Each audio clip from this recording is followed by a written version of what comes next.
Welcome in, Seahawks Today by Chat Sports. Tyler Jones here with you. Thanks for joining us. Coming up on today's show, we are going to run through every game of the Seahawks 2023 season and give you my official record prediction for your Seattle Seahawks. We'll break it all down coming up in just a few moments from right now. Before we do, I want you guys to weigh in. What do you think is going to be the final record for the Seahawks in 2023? How many wins, how many losses? Will there be a tie in there? What say you? Here's your chance to tell me what you think the Seahawks will do in 2023. Give me your official prediction, and we'll get started with today's show. Let's begin with a W. Let's eat that W, as Jameis Winston would say, to start off the season for the Seahawks Week 1 against the Los Angeles Rams. And you look at this Rams team, there's a lot of question marks about Matthew Stafford and some of these other players here. You play at home against Los Angeles. I think that's a good time for Seattle to get this season started on the right foot and get that win against the Rams there. Then you take on the Detroit Lions, and that is going to be a tough matchup. The Lions coming in with a lot of hype, a lot of momentum. Remember, they're going to have a couple extra days off because they're opening up the season on a Thursday Night Football against the Kansas City Chiefs. But even with that said, a shootout I would expect between these two teams. The Lions are going to take a step in the right direction. Remember, they helped the Seahawks get in the playoffs last year, but I think the Seahawks are slightly better than the Lions are. I like the Seahawks to start off the year with back-to-back wins. But it doesn't stop the win streak there. I like them to get another win against the Carolina Panthers Week 3. Panthers coming in with a rookie quarterback in Bryce Young. A lot of changes going on with that Carolina team right now, but this is clearly a rebuilding year for that franchise. New head coach, new GM and everything there in Carolina. I think Seattle's going to be fine with that win there. Week 4, though, that's where I find the first loss of the year. And I know that the Seahawks beat the Giants last year at home, but you're playing in New York. That's a long trip from Seattle. Monday Night Football, big stage and everything. The biggest struggle that the Seahawks had last year was the run defense. I think they'll be better in the run defense this year. But Saquon Barkley and company, it doesn't feel very good for me. I think it'd be a competitive game, but I'll go with the Giants to hand the Seahawks their first loss of the year. Then Week 5 is the bye week for Seattle. I wish the bye week was a little bit later, but that's not my choice. The silver lining is that at least you get it before the Bengals game. On the road against Joe Burrow in Cincinnati, that's not ideal necessarily.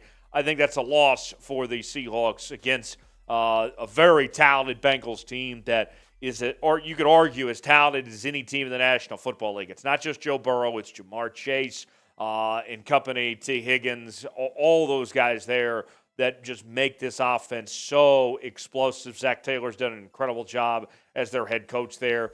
Too much to handle. I'll go with the Bengals to win that game at home.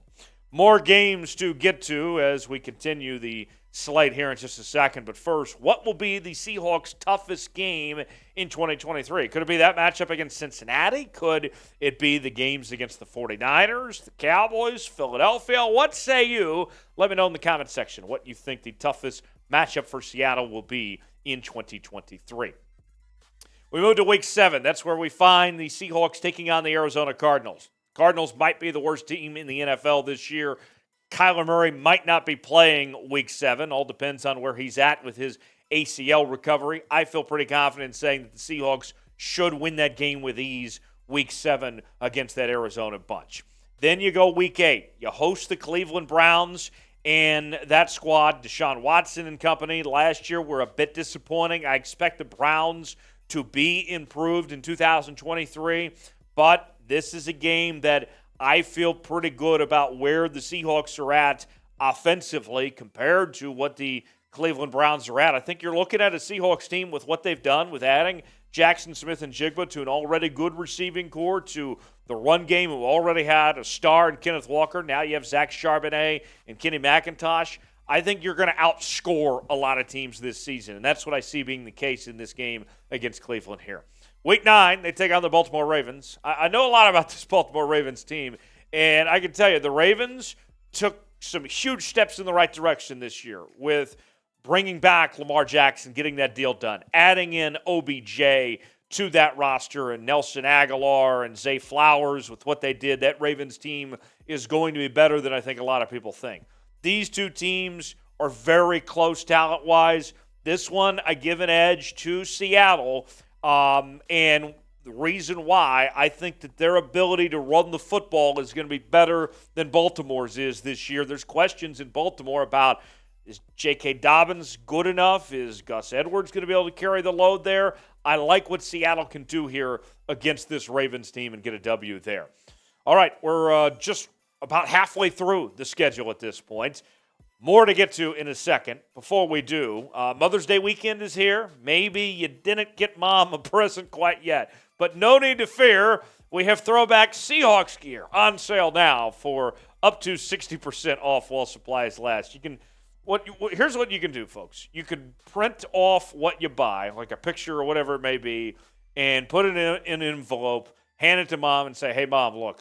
The shipping, sorry, it didn't get here in time for Mother's Day, but it's on the way. I got you some throwback Seahawks gear, and you don't have to tell her that you got a good deal on it because up to 60% off, this is something that you don't want to miss out on. This is a great opportunity. All sorts of throwback gear that is available now for up to 60% off. Makes for a great Mother's Day gift. Maybe you go ahead and take care of Dad for Father's Day, and you'll have it in time definitely by then, whatever it may be. Throwback gear on sale now, up to 60% off. While supplies last. This is only for a limited time. We know the Seahawks are going to be wearing the throwback jerseys this year, so why don't you go ahead and get ahead of the curve and get these throwback jerseys while you can, while supplies last. Chatsports.com/Seahawks gear. Now, I have the Seahawks losing to the Commanders, and let me explain this for a second before you are yelling at me in the comments. Every single year, there is a game where the Seahawks lose that they're not supposed to. I don't think the Commanders are necessarily going to be that good this year, but when you're coming back from a long trip to Baltimore and, just the situations that could arise and all of that, and looking at this Commanders team, we know that they have some pretty dang good pass rushers there. This feels like the trap game of sorts that would be the one that Seattle could potentially lose that they're not supposed to. They win games at times. They're not supposed to win, and lose they're not supposed to lose. This would be that one for me as far as the Commanders go, Week 10, trap game that I'm watching for. Then we move ahead to Week 11, taking on the Rams again, this time in Los Angeles. Bobby Wagner's return to L.A. I like the Seahawks to get a win there. Then Thanksgiving night at home against the Niners. Victory for Seattle. Yes, I have a win against the Niners. Seattle got swept by the Niners last year, lost 3 games against San Francisco. But I think the gap between these two has closed a bit this year between San Francisco and Seattle. San Francisco is still very, very good. Don't get me wrong about that.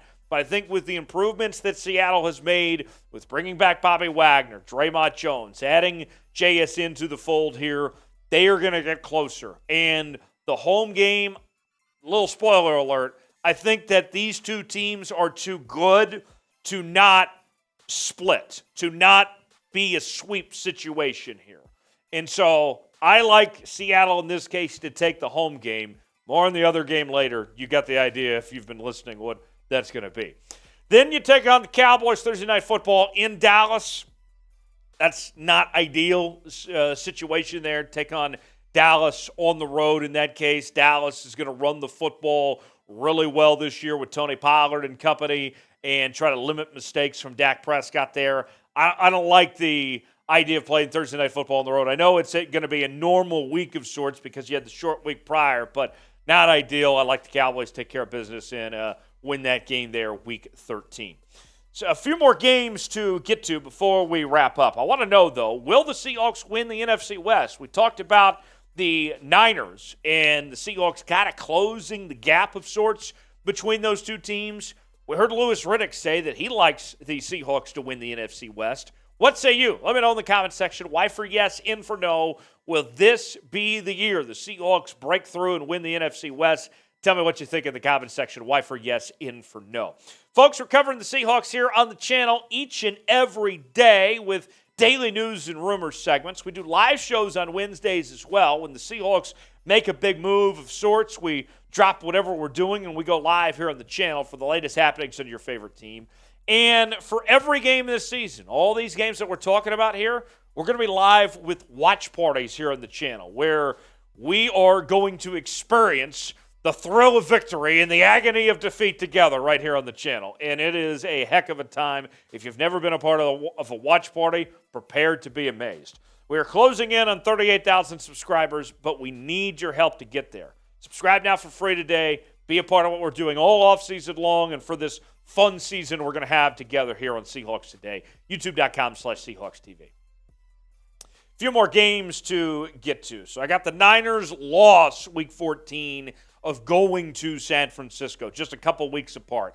I don't like the idea of playing the Niners twice in 3 weeks, but they didn't ask my opinion when they made the schedule. Week 15, you take on the Eagles. The Eagles are so good on the offensive line and the defensive line. That's not a good matchup for the Seahawks. I know Seattle's at home here, but the trenches where Philly is so good on both sides, I don't feel good about that at all. I'll go with Philly in that game. But to finish off the year, final 3 weeks, I think Seattle can go on a bit of a run. They can head into the postseason with momentum.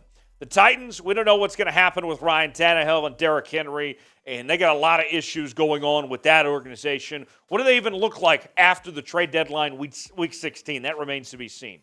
The Steelers, week 17. The Steelers, I thought, were a much improved team at the end of 2022. I thought Kenny Pickett really emerged. I thought they had a really good draft, but you're at home here. This is a game you're supposed to win. You should take care of business with a matchup like this. And then week 18, you take on the Arizona Cardinals. And thank you to the NFL schedule makers. As much as you screwed the Seahawks by giving them a bye week 5, and making them play the Niners twice in a 3-week stretch, it was nice that you end the year with maybe the worst team in the NFL, as you might have playoff implications playing for something there to end the regular season. And I would think that the Cardinals are probably going to be playing for the number 1 pick, and the Seahawks obviously would still be playing their starters going all in. With that said, my record prediction, a little quick math there, 11 wins, 6 losses. I'm not picking any ties. I'll go 11-6. And if you're the Seahawks, and if you look at where this team was at this time a year ago to looking ahead now, I think you'll gladly take 11-6. It's not an easy schedule. There are going to be some peaks and some valleys along the way, but I think this is a fair assessment. 11-6, maybe that's good enough to win the division, might be a wild card, whatever it may be, you're going to be in the upper echelon of the NFC. I think that's pretty fair as far as I'm concerned, 11-6. What's your confidence level in the Seahawks right now heading into 2023? Scale it for me in the comment section, 1 through 100, what it is, and let me know. Hit me up on social media this weekend. Going to be actually out watching some golf. Live this weekend. I'll be down in Tulsa watching that, so I'll have updates and be enjoying Mother's Day. Hope to hear from you guys on social media. If not, I'll see you next time here on Seahawks Today. Thanks for joining us.